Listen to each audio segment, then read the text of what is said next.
Eto na nga mga chong, marami tayong basketball updates. Barangay Ginebra, hinahabol ang trade deadline. Von Pesumal, nagdedelikado na sa lineup ng Barangay Ginebra. Alam naman nating lahat mga chong na malaki yung problemang kinakaharap ni Coach Tim Cone sa kanyang koponan dahil sa pagkaka-injured ng kanilang mga players. Sa katunayan ay kumuha na nga sila ng player sa unrestricted free agency kung saan nadampot nga nila dyan itong si David Murrell. At mukhang hindi pa nga tapos ang Barangay Ginebra sa pagbabalasan ng kanilang mga players. May mga nadagdag, meron na ring nawala. Gaya na lang nitong si Jared Dillinger na ibinagsak na ng Ginebra sa unrestricted free agency at expected na tuluyan ng magre-retiro. At mukhang hindi lang si Jared Dillinger yung mawawala sa Barangay Ginebra lineup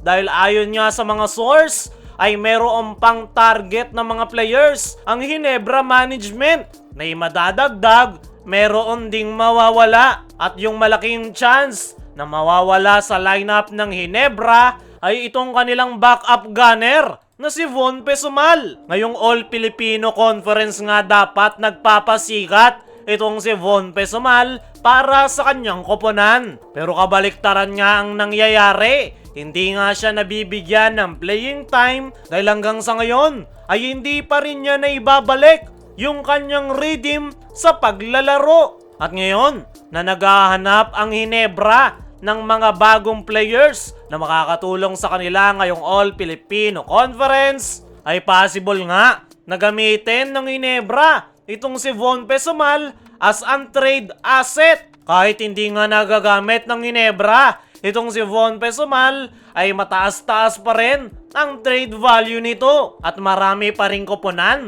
ang interesado sa nasabing Ginebra gunner. At yan nga yung gustong i-take advantage ng Barangay Ginebra, kaya naman napakalaki talaga ng chance na gamitin nila ito para sa inilulutong trade. Mismong si Coach Tim Cone na nga rin ang nagsabi na hindi lang daw si David Murrell ang kakailanganin ng kanyang koponan. Marami nga daw nawala sa kanilang lineup. Wala si Jamie Malonzo, wala rin si Jeremiah Gray at Aljon Mariano. Kaya ang target talaga ngayon ng Ginebra na palakasin sa kanilang lineup ay yung kanilang wingman position. At para nga mapunan yan ay si Von Pesumal ang kanilang gagamitin. Para sa akin mga chong, ay sayang itong si Von Pesumal. Napakalaki nga ng potential nito dahil meron nga itong magandang outside shooting.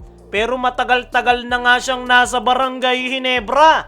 Pero hanggang sa ngayon ay hindi pa rin siya napapakinabangan ni Coach Tim Cone. Pero okay na rin sa dalawang panig sakaling bitawan na talaga ng Ginebra ang nasabing Ginebra gunner. Mapapaganda ito para kay Von Pesumal dahil mapupunta siya sa koponan na wala siya masyadong kaagaw sa kanyang posisyon at sa ibang koponan niya panigurado mailalabas ang kanyang tunay na laro. Para naman sa Barangay Ginebra ay mapapaganda din ito para sa kanilang koponan.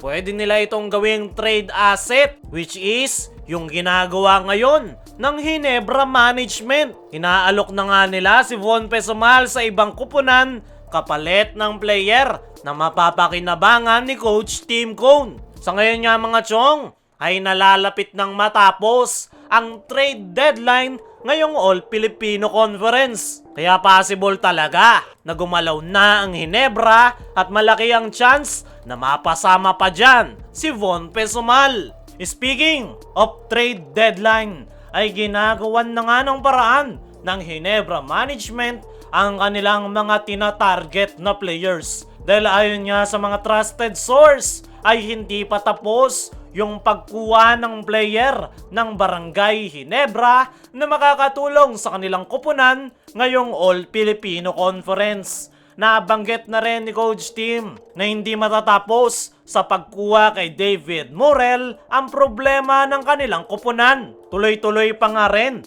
yung paghahanap nila ng player na makakatulong sa kanila this upcoming PBA playoffs. Kaya naman, hinahabol nga nila ang trade deadline na magtatagal lang hanggang elimination round. Kaya naman, kumikilos na nga itong si Boss Al Francis Chua para kuhanin yung kanilang mga target players. Sa ngayon nga mga chong ay hindi pa pinapangalanan kung sino yung gustong idagdag ni Coach Tim sa kanyang koponan.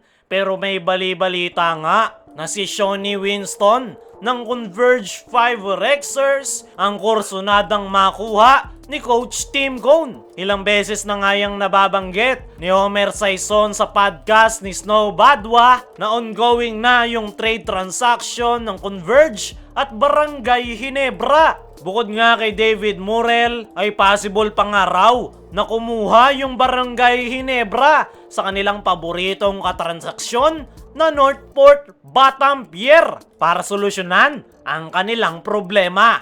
Para sa akin mga chong ay ang position lang talaga ni Jamie Malonzo ang pinaka-pinoproblema ngayon ni Coach Tim Cone sa kanyang koponan. Medyo matatagalan pa nga bago makabalik sa paglalaro itong si Jamie Malonzo at possible nga na hindi pa siya makahabol depende sa kanyang magiging recovery at yan nga yung ina-anticipate ng Ginebra coaching staff kaya naman ongoing at active yung paghahanap nila ng bagong players. At tingnan na lang natin yung magiging aksyon ng Ginebra sa mga susunod na mga araw.